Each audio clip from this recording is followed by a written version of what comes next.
এরাও শত্রু, মুখোশের আড়ালে। সেগুলো সব লিখে একটা লিফলেট ছেড়েছে বাজারে। সেগুলো সব মিথ্যে, সেগুলো সব বুজরুকি, সেগুলো সব জালি। ম্যাডাম, ওই কাগজ জালি হতে পারে, কিন্তু ক্যাশ টাকা তো আর জালি নয়। আজ খাতায় নাম লিখে দিলে কালকে 1000 টাকা, তারপর ওই খাতায় নাম দেখে দেখে একটা করে ফ্ল্যাট। তাহলে আপনাদের বাড়ির মূল্য কি 1000 টাকা মাত্র? মৌন থাকা হলো মানে সম্মতির লক্ষণ ম্যাডাম। আপনি বরং এই বস্তির মানুষদের কথাগুলো একটুখানি ছাপুন, আর সাথে এদের এই হাসি মুখের ছবিগুলো ছাপবেন। এই লড়াইকে আমি এমন জায়গায় পৌঁছে দেব যে এই গরিব মানুষগুলোকে কাঁদানোর আগেই দেববর্মন আর তার দলবলেরা পালাবার পথ পাবে না,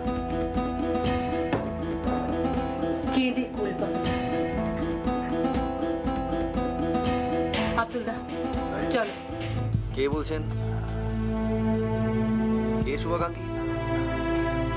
না, কি ব্যাপার বলুন। কে? নন্দিনী লিফলেট পুলিশ দিয়ে নিয়ে গেছে? না তো গেছে তো গেছে, ওসব পেপার টেপারে লিখে কিছু করতে পারবে না। না, ঘাবড়ানো কি আছে? না, দেখছি আমি কি করতে পারি। Anyway, thanks. রাখছি। মেজ বৌমা, হ্যাঁ, তোমাকে একটা কথা বলবো। বলুন বড় মা। বলছিলাম যে তুমি ঝন্টুকে নিয়ে কদিন বাইরে ঘুরে এসো না। বড় মা, কোনোদিনও তো একা কোথাও যায়নি। যখনই কোথাও গেছি সুমিত সঙ্গে করে নিয়ে গেছে। আমি কি পারবো বড় মা ঝন্টুকে নিয়ে গিয়ে একা ঘুরে আসতে? আমি যদি ঘুরতে যাই নিজের সাধ্য মতোই ঘুরতে যাব, কারো কাছ থেকে টাকা নিতে পারবো না বড় মা। ঠিক আছে মা, তুমি যেটা ভালো মনে করো।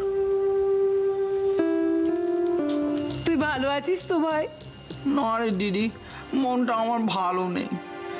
দাদা চলে যাওয়ার পরে না কিচ্ছু ভালো লাগে না, কাজ করতে ইচ্ছা করে না, কিচ্ছু করতে ইচ্ছা করে না।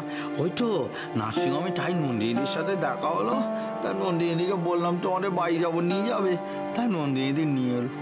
মনটা ভালো নেই, দাদা চলে যাওয়ার পর কিচ্ছু ভালো লাগে না। দেখো তোমরা, সমীরের মতো মানুষের জন্য যে ভাই চোখের জল ফেলতে পারে, সে কত বড় মনের মানুষ সেটা আবার ভেবে দেখো তোমরা। এই চুপ করো, দয়া করে চুপ করো। বাপরে বাপরে বাপ, এত ভালো ভালো কথা শুনে শুনে আমার কান পচে গেল। মনে হচ্ছে স্বর্গরাজ্যে বাস করছি। তোমাকে যা কাজ দেবেন আমি মন দিয়ে প্রাণ দিয়ে সেই কাজটা খুব ভালো করে করব। ঠিক আছে, আমি দেখছি কি করা যায়। সত্যি আমি যা বলি সত্যি কথা বলি। আমি জীবনে কোনোদিন একটা মিথ্যে কথা বলিনি, কাউকে মিথ্যে আশ্বাস দিইনি। কারণ যারা মিথ্যে কথা বলে তাদের মতো জঘন্যতম মানুষ, তাদের মতো জঘন্যতম প্রাণী আর হয়। ঘেন্না করি মিথ্যে কথা বলা।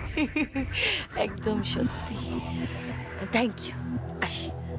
Welcome welcome.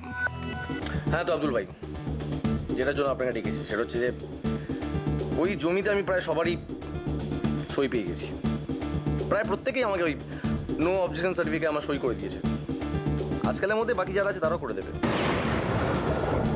আপনি কেন ব্যাগটা দিচ্ছেন? হ্যাঁ, দেখুন, একটা বড় প্রজেক্ট করতে গেলে অনেকেই টাকা খায়, নেতা খায়, দালাল খায়, মাস্তান খায়, কেউ টেবিল চাপড়ে খায়, আবার কেউ টেবিলের তলা দিয়ে খায়। তো আপনি কিভাবে খাবেন? টেবিল চাপড়ে নাকি তলা দিয়ে? আর আপনার ওই কি বেশ নাম বলুন না? নন্দিনী নন্দিনী নন্দিনী ম্যাডাম, ওনাকে কত টাকা দিয়ে কেনা যাবে বলুন তো? আপনাদের প্রজেক্টটা কত টাকার? গুণে পার্সেন্টেজটা বলবেন নাকি? তো ধরে নিন ওই 40-60 কোটি টাকা হবে। 60 কোটি 1 লাখ দেবে। এরাও শত্রু, মুখোশের আড়ালে।